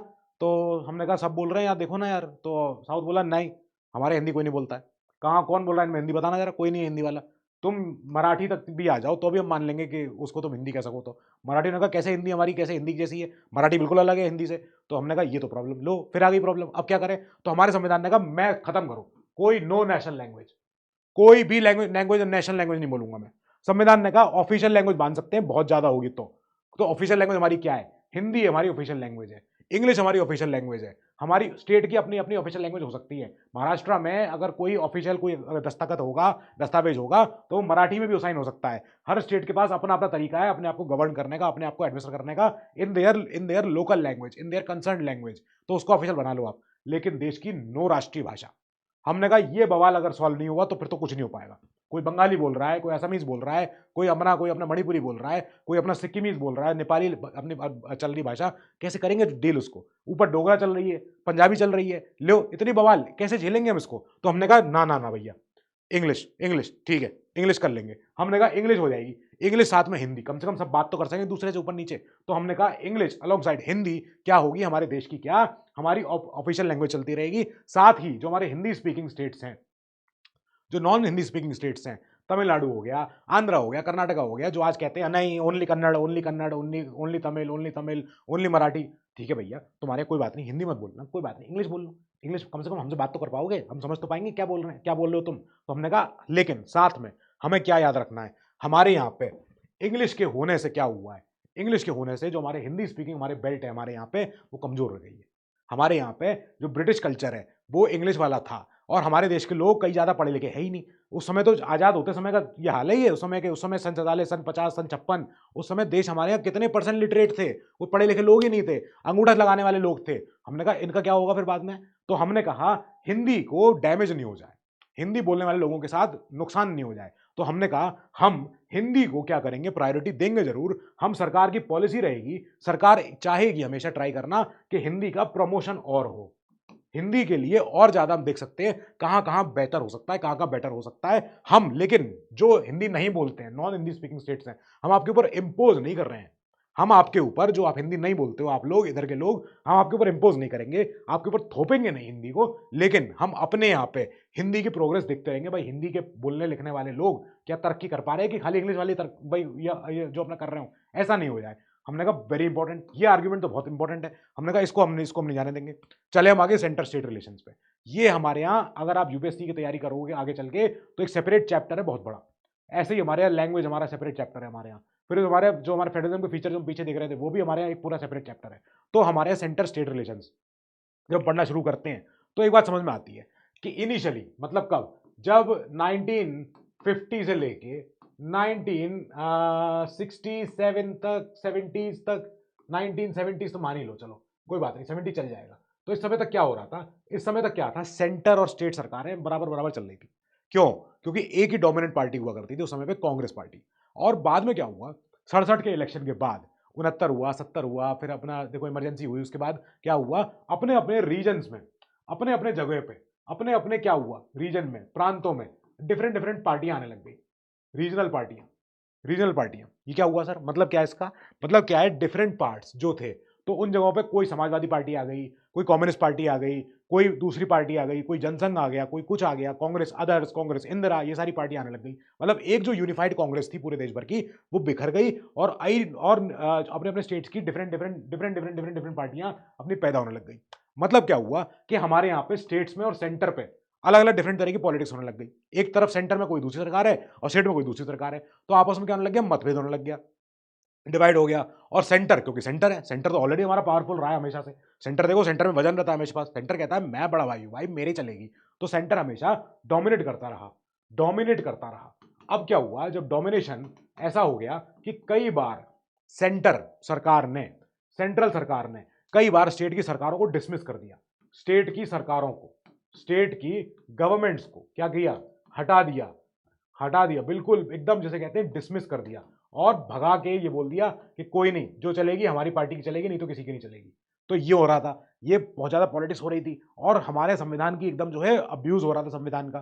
तो अब क्या हुआ, 1990s के समय के बाद से और आगे चले हम थोड़ा सा, हमने कहा अब आ गई है रीजनल पार्टियां, तेलुगु देशम पार्टी, फिर अन्ना मलाई की हमारी नीचे की साउथ की डीएमके पार्टी, फिर केरला की कम्युनिस्ट पार्टी, कर्नाटका में अपनी बीएस जो अपनी येदियुरप्पा सरकार होती, कई सारी होती, रीजनल पार्टी अपने खूब आने लग गई। मतलब क्या हुआ, जब रीजनल पार्टियां अपने अपने प्रांतों में आ गई, अपने अपने स्टेट्स में आ गई, तो होने क्या लगा, कोएलिशन होने लगा, कोएलिशन सरकार। मतलब कि ये क्या होता है सर, कोएलिशन मतलब होता है गठबंधन। अब जब एक पार्टी की मेजोरिटी इतनी ज्यादा नहीं रही, इतनी भयंकर नहीं रही, तो क्या होने लगा कि एक पार्टी का सरकार पूरी नहीं बन पाती थी।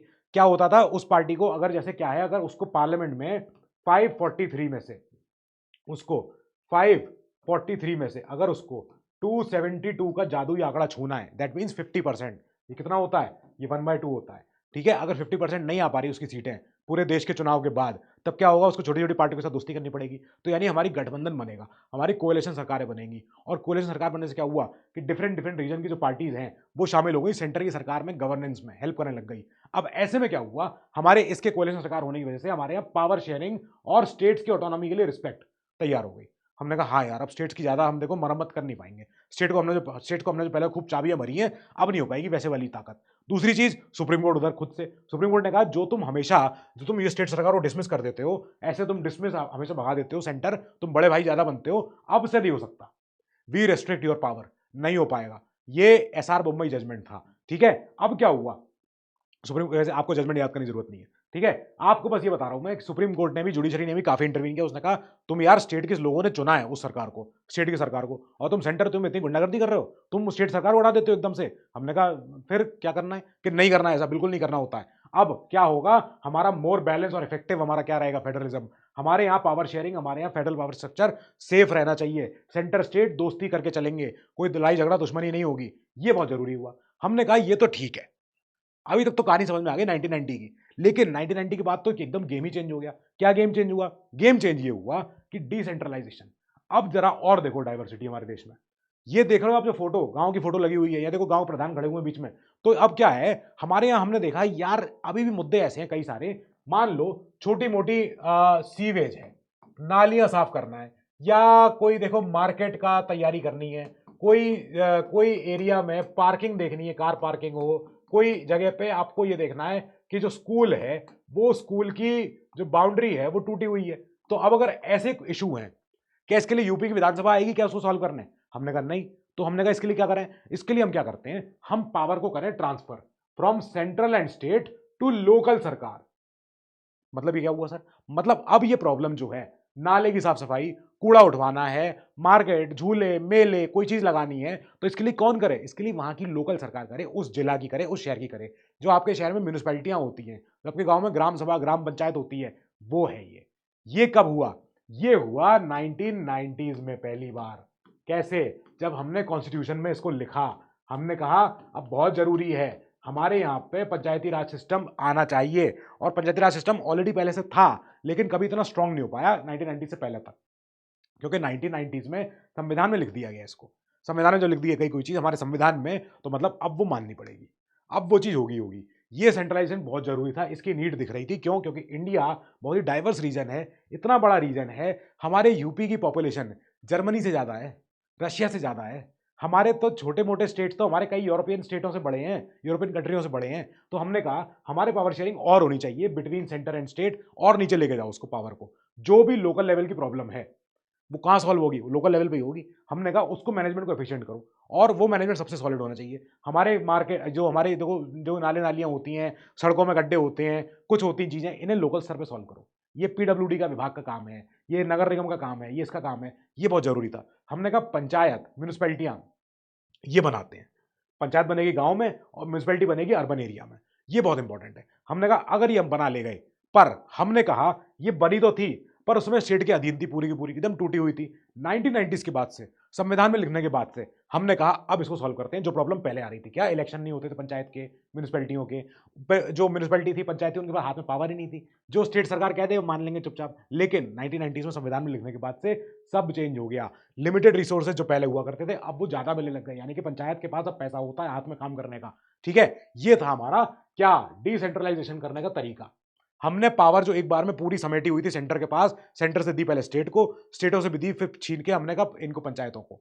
अब पंचायतें हैं, म्यूनिसपैलिटियां हैं, ये काम कैसे करती हैं, क्या हो पाता है?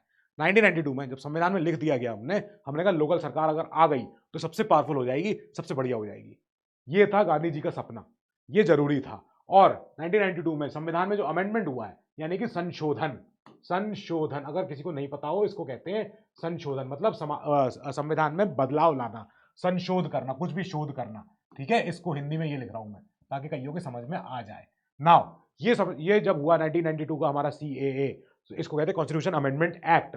इसकी वजह से क्या क्या निकले? कुछ बड़े काम हुए। क्या बड़े काम हुए? जो आपकी फोटो दिख रही है, देखो कुछ गुंडे लोग खड़े हैं। ये गुंडे लोग कह रहे हैं हाथ में ऐसे करके वोट दो हमको, और यहाँ लोग खड़े होकर कह रहे हैं हम वोट उसी को देंगे जिसको हम चाहेंगे, हमारा मन है, तुम हमसे हमारा वोट देने का अधिकार नहीं छीनेंगे, हम वोट अपनी मर्जी से देंगे। ये लोग कह रहे हैं। पंचायत के चुनाव होने लग गए। मतलब कि इस संविधान में लिखने के बाद से जो पहले प्रॉब्लम आ रही थी हमने उसको सॉल्व कर दिया। वो क्या? Mandatory, regular election. तीनों वर्ड इंपॉर्टेंट है। मैंडेटरी मतलब जरूरी ही है, ऑप्शनल नहीं है कि मन है इलेक्शन करवा लेंगे, नहीं, जरूरी करना पड़ेगा फॉर लोकल बॉडीज। सीट्स जो होंगी पंचायत में, म्यूनिसपैलिटी में, मतलब कौन लोग चुन के, भाई कितने लोग जाने वाले हैं चुन के। एक गांव में अगर गांव की संख्या है 1200, अगर एक गांव में रहते हैं 1200 लोग, अब जो 1200 लोग हैं, ये 1200 लोग चुन के कितने लोग भेजेंगे अपनी पंचायत बनाएंगे? मान लेते हैं 12 से 15 की, 12 से 15 लोग चुनेंगे जो पंचायत के हिस्सा बनेंगे। चलो बना ले लो इनको। अब जो भी 12-15 लोग होंगे, इन 12-15 लोगों में से सबकी सीटें फिक्स होंगी। किन किन की? शेड्यूल कास्ट की, शेड्यूल ट्राइब्स की, ओबीसी की और महिलाओं की। महिलाएं कितनी होंगी? 1/3 होंगी। मतलब कि इतनी मान लेते हैं, मैं तो एक रफ नंबर लिया, हो सकता है 12-15 नहीं हो, 20 हो, 25 हो, फर्क नहीं पड़ता, लेकिन मान लेते हैं 1200 से 1500 की, 1200 से 2000 की अगर संख्या है किसी गांव की, और इतने में से अगर इतने लोग आ रहे हैं, इतने लोग चुन के जा रहे हैं एक पंचायत में, तो इस पंचायत में से कम सीटें फिक्स होनी चाहिए। एससीज के लिए अलग, एसटीज के लिए अलग, ओबीसीज के अलग, और महिलाएं कम से कम 1/3 होनी चाहिए। क्योंकि महिलाएं हैं जो एक्चुअली 1/3 अपना, जो ये सारी महिलाएं मिलकर अपना काम करा सकती हैं। कह सकती है हमारे गांव में कुआं कब आएगा, हमारे गांव में नाली से जो जो हमारा नाली चौक हो जाती है कब सही होगी, हमारे गांव में प्रॉब्लम है बिजली की, इंटरनेट की, बच्चे कैसे पढ़ेंगे, तो महिलाएं वो काम करा सकती हैं। और इसका चुनाव कौन कराएगा? इनका चुनाव करेगा राज्य का इलेक्शन कमीशन, राज्य का चुनाव आयोग। जैसे हमारे देश में होता है एक मुख्य चुनाव आयुक्त, जो कौन होते हैं? सेंट्रल इलेक्शन कमीशन, जो हमारे चीफ इलेक्शन कमिश्नर होते हैं। वो पूरे देश भर के जितने हमारे पार्लियामेंट के इलेक्शन होता है, जनरल इलेक्शन 2014 में हुआ, 2019 में हुआ, 2024 में हुआ, तो ये इलेक्शन कौन कराते हैं? देश की सीईसी, देश का election commission of India, ECI. ऐसे ही हर स्टेट में अपना अपना इलेक्शन कमीशन बन गया। UP state election commission, MP state election commission, Rajasthan election commission. तो ऐसे करके क्या होगा, इन स्टेट इलेक्शन कमीशनों का इनका पूरा गठन होगा। इनका काम होगा इलेक्शन करवाना पंचायतों का, लोकल बॉडीज का, अर्बन लोकल बॉडीज का। चलो ठीक है, अभी हमने क्या बात करी? अभी तक हमने बात कर रही है, अभी अभी हमने बोला है रूरल बॉडीज की। रूरल मतलब होता है ग्रामीण परिवेश की। ऐसे ही होता है अर्बन। अर्बन मतलब क्या होता है? अर्बन होता है शहरी, जो शहर का हिस्सा होता है हम उसे कहते हैं नगरीय, और जो ग्रामीण एरिया होता है हम उसको कहते हैं रूरल एरिया। चलो, हमने बोला चाहे पंचायत हो, चाहे स्टेट सरकार हो, चाहे सेंटर सरकार हो, सबके बीच में बिटवीन स्टेट्स एंड लोकल सरकार आप में क्या होगा, पावर्स डिफरेंट डिफरेंट होंगी, आपका रेवेन्यू पैसा कमाने का तरीका अलग अलग होगा, दोनों का स्टेट बाय स्टेट सबका डिफरेंट डिफरेंट हो सकता है, कोई बात नहीं, हो जाए फर्क नहीं पड़ता इससे, लेकिन होना चाहिए। पंचायत को पैसा कमाने का जरिया अपना होना चाहिए। मतलब कि पंचायत अगर कोई पार्किंग बनवाए, पंचायत अगर कोई क्या करे, अगर कोई मार्केट प्लेस तैयार कराए, मार्केट प्लेस, तो मार्केट प्लेस में क्या होंगी, दुकानें होंगी, उन दुकानों से कुछ किराया आएगा, उन दुकानों से कुछ किराए से जो भी होगा खर्चा, वो खर्चा कहाँ जाएगा, म्यूनिसिपैलिटी के पास। उस म्यूनिसिपैलिटी से जो जो जो जो अपना ये पैसा कमा रही है उससे क्या करेगी, ये और मार्केट बनवाएगी और कुछ खर्चे करेगी, सड़क पक्की करा देगी, जो भी कराना होगा करा लेगी अपना, ठीक है। तो मतलब कि सबकी अपनी अपनी पावर हो गई है। अब चलो, ये कैसे कैसी होती है, ये बड़ा इंपॉर्टेंट है, ये क्वेश्चन आएगा आपके यहाँ। प्लीज बेटा बच्चा इसको सुन लेना ध्यान से। जो लोकल सरकार का जो स्ट्रक्चर होता है वो कैसे कैसे होता है, पहले दो पार्ट बांटो इसको, रूरल और अर्बन, जो हमने अभी बात करी, ठीक है। जो रूरल होता है ग्रामीण परिवेश में, उसमें 3 लेवल होते हैं। ये कैसे होते हैं सर, पहला हो गया पंचायत, छोटा ग्राम पंचायत, एक लेवल का, एक विलेज का, एक विलेज लेवल का, या कुछ ग्रुप ऑफ विलेज का, group of village, group of village. अच्छा, ये लोग क्या कर रहे हैं, जो गांव के लोग होते हैं, जो गांव के लोग होते हैं वो अपना डालते हैं वोट, क्या डालते हैं, वोट डालते हैं, वोट डाल के क्या चुनते हैं, अपनी ग्राम पंचायत चुनते हैं। इस पंचायत में कौन लोग होते हैं, 12-15 लोग हमने देखे थे, उसमें पंच होते हैं, पंच परमेश्वर, किसी को याद है, पंच प्लस सरपंच, तो पंच प्लस सरपंच ये लोग हो गए। ये लोग कौन, तो ये लोग क्या है, ये लोग बैठ के यहाँ अपने एक गांव में देखो पीपल के पेड़ के नीचे बैठे हैं, यहाँ पे अपनी देखो सुलझा रहे हैं सारी दिक्कतें। तो इस पूरी पंचायत के ऊपर कौन बैठता है, ग्राम सभा बैठती है। ये ग्राम सभा क्या है, ग्राम सभा में सारे गांव के लोग होते हैं, बस उसको बोलते हैं ग्राम सभा। ये ग्राम सभा है। ये ग्राम सभा साल में 2 से 3 बार मिलती है, अगर मिली तो ठीक है। ग्राम सभा तय करती है कि हमारे गांव की पंचायत सही से काम कर रही है कि नहीं कर रही है। ऐसे ही जब 3-4 एक ग्रुप ऑफ पंचायत एक साथ जोड़ दो, कुछ कुछ हमारे ग्रुप ऑफ ग्राम पंचायत को एक साथ जोड़ दो, कुछ एक ही जिला के अंदर, ठीक है, एक जिला के अंदर कई सारे गांव होते हैं, 20-25 गांव हो जाते हैं, 20-25, 50, 100, 200 गांव भी हो सकते हैं, ठीक है, एक जिला के अंदर। तो ऐसे हमने कुछ पंचायतों को जोड़ा, कुछ गांव की पंचायतों को, हमने कहा ये क्या बना, ये बना पंचायत समिति या ब्लॉक या मंडल। हमने कहा ये क्या हो रहा है सर, इसमें क्या है, इसमें है ग्रुप ऑफ ग्राम पंचायत है, इनमें भी हमारे कौन लोग होते हैं, इलेक्टेड बाय पंचायत मेंबर्स। जो हमने 1200 गांव की जनता ने क्या चुने, 12-15 सरपंच चुने, अपने सारे पंच सरपंच चुने। इन जो 12-15 ने क्या किया, 12-15 इंटू ऐसे कुछ 5-6, मान लो 5, हमने ऐसी 5 पंचायतों के साथ जोड़ा। हमने कहा 5 ग्राम पंचायतों के साथ जोड़ रहे हैं, ये ग्राम ये क्या है, हमारी ग्राम पंचायत जब एक साथ मिलकर जा रही है, ये तो ये अपनी बना रही है क्या, ये हमारी पंचायत समिति। इस पंचायत समिति में कौन लोग हैं, यही पंचायत के मेंबर्स हैं सारे के सारे। ये कुछ गांव के हिस्से एक साथ हो गए, कुछ सारे आसपास गांव एक साथ मिला के इन्होंने क्या बना लिया, अपना एक ब्लॉक बना लिया, एक मंडल बना लिया है, या पंचायत अपना समिति कह लो इसको। ऐसे ही इसके ऊपर चलो तो आ गया जिला परिषद, ये अब जिला के लेवल पे आ गए। इसमें कौन कौन लोग हैं, इसमें जिला के लेवल के लोग हैं, मतलब कि उस जिला से आने वाले जो एमपी साहब होंगे वो, उस जिला में जितने सारे एमएलए होते हैं वो, तो ये सारे के सारे, और साथ में हमारे कौन, बाकी ऑफिशियल जो हमारे जिला के हमारे आईएएस ऑफिसर होंगे, डीएम साहब होंगे, एसडीएम साहब होंगे, कलेक्टर साहब होंगे, तो हमारे वो इसके मेंबर बन गए। ये सब कौन बने, जिला परिषद। ये जिला परिषद हो गया। 3 लेवल हो गए, समझ में आया, एक गांव का, कुछ गांव को मिला के, और जिला के सारे गांव मिला के। अब चलो शहरी, अब चलो बिल्कुल में शहरी एरिया में, जो शहर होते हैं, अगर छोटा शहर है, टाउन है, बड़ी सिटी, बिग सिटी नहीं है, अगर टाउन है तो टाउन में क्या चुना जाएगा, टाउन में होती है म्यूनिसिपैलिटियां, महापालिका, नगर पालिका, ठीक है। इसको इसमें हम कैसे चुनते हैं, हम इसमें चुनते हैं अपने पार्षदों को, ठीक है। पार्षदों के मुखिया कौन बनेंगे, चेयरपर्सन कोई होंगे। नाउ इससे बड़ा क्या होता है, म्यूनिसिपल कॉर्पोरेशन, ये होता है सिटी लेवल का। इसमें कौन होता है सबसे ऊपर, इसमें होते हैं हमारे मेयर साहब होते हैं, इन सारे पार्षदों के ऊपर बैठते हैं। बस ये आपको समझना था। आया समझ में, कैसे 3 लेवल होता है हमारे यहाँ पे, हमने कैसे फेडरलिज्म समझा, हमने समझा कि फेडरलिज्म बहुत इंपॉर्टेंट है।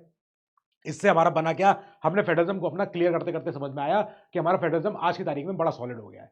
कैसे भैया, हमारे यहाँ टोटल 36 लाख आज की तारीख में एमपी प्लस एमएलए प्लस हमारे अर्बन या रूरल लोकल बॉडीज,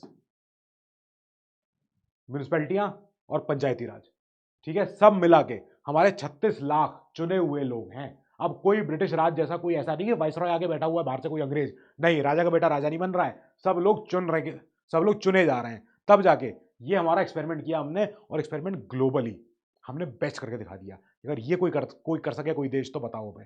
हमने हमने ऐसा संस्थान हमने बनाया जहां पे महिलाओं के लिए आरक्षण है 1/3। समझ में आई बात? क्लियर हुआ? आया? अच्छा लग रहा है कि इसका इंपैक्ट क्या है डिसेंट्रलाइजेशन का? मतलब डिसेंट्रलाइजेशन मतलब क्या होता है? पावर सेंटर में ना देके हम बाकियों को दे रहे हैं, नीचे स्तर पे दे रहे हैं। लेकिन अभी भी हमारे पंचायती राज को आगे बढ़ने में अभी और भी समय है, और भी चीज बेस्ट हो सकती है। क्या क्या? अभी ग्राम सभा की मीटिंग हमें चाहिए रेगुलर। ग्राम सभा क्या है? ग्राम सभा क्या है? अभी पीछे बात करी है, ये ग्राम सभा होती है। ग्राम सभा में कितने लोग होते हैं? कौन लोग होते हैं? आंसर दो मुझे, जो साल में 2 या 3 बार मिलते हैं। ठीक है, ग्राम सभा की मीटिंग अभी भी पूरे टाइमली नहीं हो पाती है। ठीक है, इनएडिक्वेट ट्रांसफर ऑफ पावर्स, जो पावर बांटी गई हैं, जो सेंटर से आगे चली स्टेट, ये तो सही है, लेकिन जो स्टेट से आगे गई है पंचायतों के पास, पंचायत हो, म्यूनिसिपैलिटियां हो, जो भी पंचायत 2 हो या अपनी म्यूनिसिपैलिटियां 2 हो, तो अभी इनमें सही से पावर बांटी नहीं गई है। कहीं कहीं पे स्टेट सरकारी काम कर देती है, पंचायत को हाथ में देते नहीं है पैसा, जो भी करती है रिसोर्स नहीं देती है, कोई मैन पावर नहीं देती है, कोई अपना जेसीबी नहीं दी, कुछ गाड़ी नहीं दी, कुछ नहीं दिया, पंचायत बेचारी बैठे रह जाती है। ऐसी म्यूनिसिपैलिटी भी, तो म्यूनिसिपैलिटी हमारी बैठी रह जाती है, कहती है स्टेट सरकारी काम करे तब कर पाएंगे, हमसे तो ना हो पा रहा। ऐसे ही हमें चाहिए क्या? अभी प्रोग्रेस और चाहिए जो हम अचीव कर सके, ट्रू सेल्फ गवर्नेंस। बाहर के देशों में लोग अपने मेयर को जानते हैं, क्योंकि वो जिस शहर में रहते हैं उनकी प्रॉब्लम सॉल्व करने वाला मेन कौन पर्सन है, वो उस शहर की प्रॉब्लम सॉल्व करने के लिए वो मेयर है। हमारे यहाँ हम पहले सबसे पहले बात करते हैं हमारा सीएम कौन है, हमारा पीएम कौन है, हम उनको ट्वीट करेंगे। नहीं, जबकि जरूरत क्या होनी चाहिए कि अपने आपके लोकल प्रॉब्लम है, आपके लोकल लेवल की प्रॉब्लम है, हमारी सेल्फ गवर्नेंस हमारी हो सके, बेस्ट हो सके, ये ज्यादा जरूरी है। ठीक है, ये था हमारा चैप्टर। कैसा लगा चैप्टर? समझ में आया? क्या दिक्कत आई इसमें? हमने क्या पढ़ा? हमने से पढ़ा फेडरलिज्म। फेडरलिज्म क्या होता है, फेडरलिज्म क्या करता है, फेडरलिज्म से क्या क्या हासिल हुआ, कैसे कैसे बढ़ पाता है, क्या फीचर होते हैं इसके, कितने टाइप के होता है फेडरलिज्म? 2 तरह का होता है ना? टाइप, फीचर, ये पढ़ा। और इंडिया वाला कैसा होता है? फिर इसके बाद हम चले आगे हमारे डिसेंट्रलाइजेशन। बस ये 3 मुद्दे हैं इसके, ये समझ लेना बेटा, चैप्टर आपका ओवर, गेम ओवर। बस हो गया। है चैप्टर मजेदार? अच्छा लगा? और पढ़ेंगे अगली क्लास में। फिर तब तक के लिए बेटा अभी इसको रिवाइज करो। Till then you keep studying, stay safe and good luck.